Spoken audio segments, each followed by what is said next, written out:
Hello, and welcome to your astrological vibrations for Thursday, November 12th, 2015 by Gaia Blooming. I am Mimi, and our energy mantra for today is I nurture my power through nurturing my desire. We actually have quite a bit going on today. We're coming off the new moon, so we set intentions, plant seeds of intentions in the new moon. And that energy is still working. It's actually a really potent time for intentions as the moon waxes, as she goes into her full state. So we start here, we plant those seeds, and then we kind of keep nurturing them by nurturing ourselves, putting us on that path to our desire, putting us on in a place of being a cooperative component. I was listening to Abraham this morning, and I always love when they talk about being a cooperative component in your life, because I know so many times out of my own obstinance, I've been an uncooperative component in my life. So you're being a cooperative component in your life to those seeds that you planted. And helping with that, we have a few shifts today. We actually have the moon shifting into Sagittarius, bringing us up into a place of opening to possibilities and tuning into the wisdom of the universe. We have Mars shifting into Libra, which is a very interesting placement of Mars.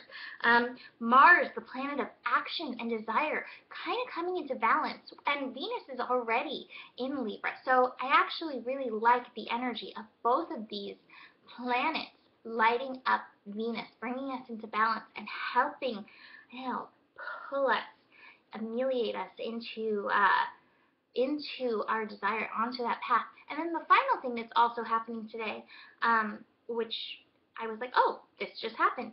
North Node. The North Node just shifted into Virgo. And North Node is our destiny. Like, we're called to follow the path of the North Node. And I kind of let go of the energy of the South Node. So I love the North Node in Virgo. And what I feel with that is that we're being called to be of service to ourselves. And as we are in service to ourselves, we then can come and step into service for others just by our beingness and the healing energy that we put into ourselves. So we got all this shift happening. Let me go into some of the other stuff that's going along with this. We have the moon meeting up with Mars right before they both shift, right before Mars shifts into Libra and right before the moon shifts into Sagittarius. So it's like one last little bit of really seeking out any of the shadow that you're still carrying in your body where you just planted those seeds. So we're just looking at that and then letting it go as we open into the possibilities. With the moon in Sagittarius, that happens at 7:14 a.m. So we're opening, we're becoming open. I think that's the key word for Sagittarius energy is open. Just be open. Be open to not knowing. Be open to learning. Be open to what could be. Be open to the adventure. Open.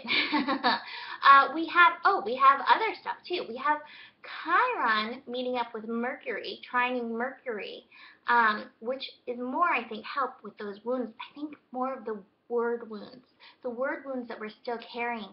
I can't tell you how many times in my life people have said, oh, that's not going to happen, that's not going to work out for you. And I let myself believe that initially, and I let it wound me. I let it kind of hold me back from the light of what felt good to me, what my desired path was, until, at some point I would shake it off and be like, but this is what feels good. I just have to follow what feels good. I can't help myself. I think ultimately we get into that place of I can't help myself. But what if you shook off those words beforehand and realized, nobody else has to be an authority in your life. You can be the authority in your life, helping guide yourself through your lessons, because that's ultimately what it is. It doesn't always turn out like we planned, but if we're following ourselves, then we're on the right path and we're learning the lessons that we need. And this is working together with Mercury connecting to Uranus. And this is part of this Uranus yod, which is pointing us, the yod, the finger of fate, the finger of God, pointing us at Uranus, retrograde in Aries. Who are you? I am me. I am my desires.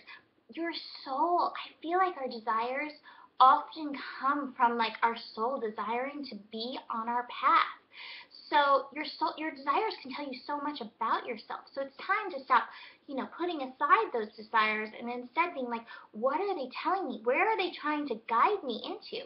And ultimately, where they're guiding you is into your beingness, your true beingness. So take a second, listen to those desires, and recognize how they're feeding into your I am vibration. How can you go there? The finger of fate is pointing you in that direction. Be a cooperative component. So Mars shifts into Libra, 1:41 p.m. Pacific time.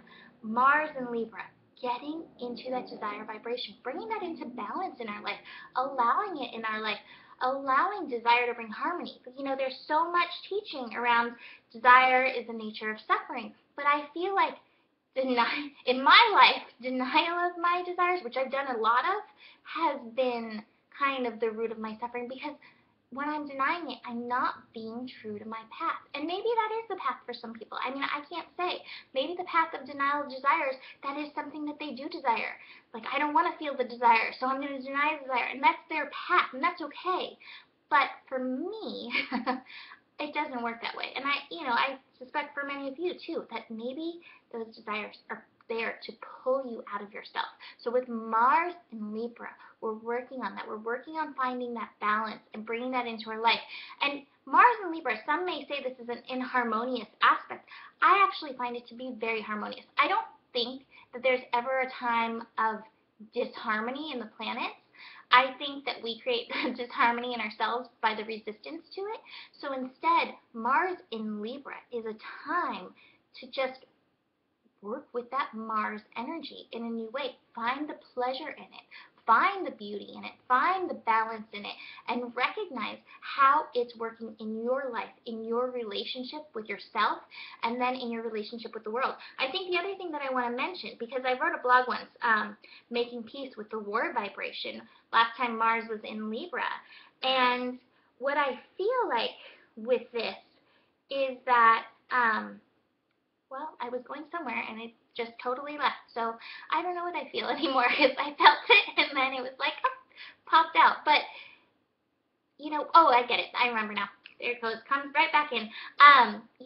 We all have this part in us that does get angry. Anger is something that we've all worked through at some point. So I think, again, it's like being willing to look at that anger and see what is it really pointing at within you.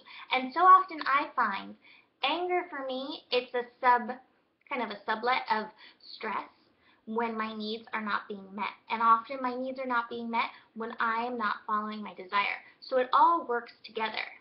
So personally, I think, in this working together, in bringing this masculine and feminine together, is allowing that desire, is even allowing yourself to feel that anger, and then be willing to follow that path into it to see what it's really telling you. And that's where the Venus in Libra can really help you out and help, bring a wholeness to that energy.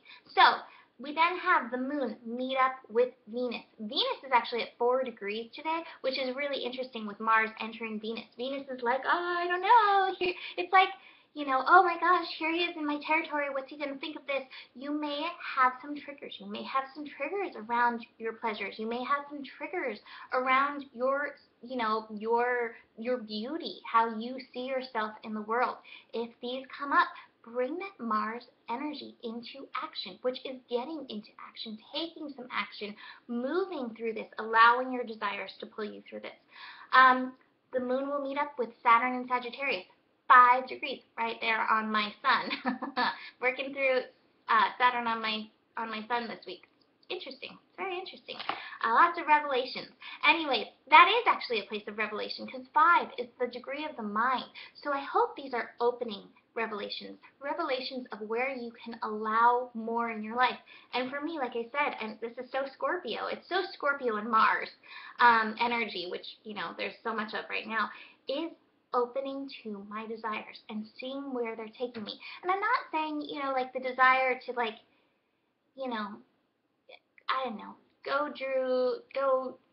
eat a bag of Doritos, let's say. That may be, I feel like there's a deeper desire there, a desire for fulfillment that food may be fitting in. So don't be afraid to sit with your desires and write them out and like be like, okay, where is this really taking me? Is this truly my desire, or is this kind of a desire that's covering a deeper desire that I don't think that I can get?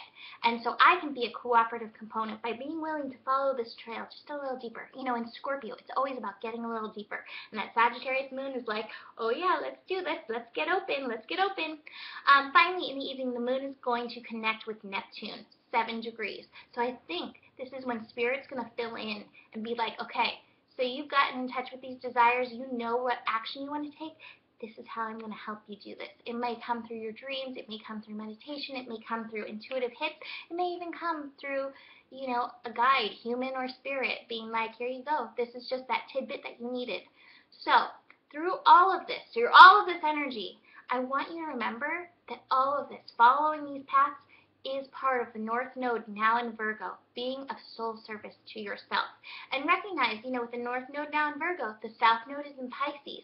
And the South Node in Pisces is like, hey, that's, it can be so much outward attention, like I want to take care of you, let me empty myself to fill you. And the North Node right now in Virgo is like, that's beautiful. But right now what you need to do is fill yourself so that you can then overflow into the world. Be of service to yourself. So the cards that I pulled: silence, meditation, getting into those desires, getting into the desire for fulfillment that you're feeling, getting into what Mars and Libra means for you and what kind of ride is it going to take you on. And this may be moment to moment, One desire may hopscotch you to the next, and that's okay. Like, that's what I said about the Doritos. You might actually eat the bag of Doritos and be like, oh wait, that's really not what I wanted. That wasn't what I was desiring. Don't beat yourself up if that's the case. That was your hopscotch moment, and that's totally fine. And finally, playfulness. I think we all desire to have that open heart, that open, joyful heart, feel like we felt when we were happy children. We've all had happy child moments. Even some of the hardest childhoods, there's always that glimmer, because there's that child, there's the light in the child, and the light in the child cannot be dimmed. So find that playfulness. And from the Unknown Tarot, the Daughter of Wands, passionate, inventive, willing to follow her desires. This reminds me of me a few years ago when I moved to San Diego 11 years ago. And I had a friend, and he was like, a Mimi will do what a Mimi will do. Because I was doing what felt right to me. And it took me on this path. So it took me on a really cool path. Trust that passion. Trust your creative passion that is bubbling up within you with the Daughter of Wands. Laser-like focus into being a cooperative component in your life. So that's it for today. Book a reading. What cool astro we have. This is a great time to get a custom birth chart painting, because again, this creativity is just bubbling up. So they're pretty cool. They're turning out really cool. And I will see you tomorrow. Namaste.